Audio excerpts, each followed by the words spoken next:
কোনো যুদ্ধ বিধ্বস্ত এলাকা বা যেখানে হামলা হয় বা কোনো ভূমিকম্প বা পাহাড় পর্বতের মধ্যে ভূমিধস হয়, ওইসব এরিয়ার মধ্যে আমাদের এই ড্রোনটা অনেক কাজ করে। কারণ এই ড্রোনটা হচ্ছে গিয়ে কোনো দুর্ঘটনাস্থলে খুব সহজেই আক্রান্ত মানুষদের খুঁজে বের করতে পারে।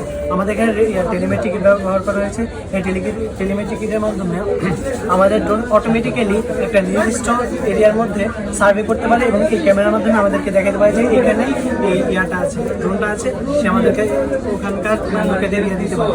তো সেখান থেকে আমরা আমাদের এখানে কম্পিউটার থেকে আমরা লোকেশনটা সিলেক্ট করে আমাদের রেস্কিউ টিমকে ওখানে পাঠিয়ে দিতে পারি।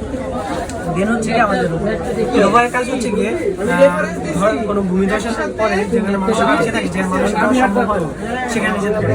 এই রোভারের মধ্যে আমরা যেখানে ভূমিধস হয় সেখানে সাধারণত গ্যাসের পাইপ ফেটে এরিয়াটা অনেক ঝুঁকিপূর্ণ হয়ে থাকে। সো আমাদের স্মোক ডিটেকশন সেন্সরের মাধ্যমে সামনে কোনো গ্যাস থাকে সে আমাদের কিছু দেবে যে এখানে মানে বিষাক্ত গ্যাস আছে, এখানে যাওয়া ঠিক হবে না। তখন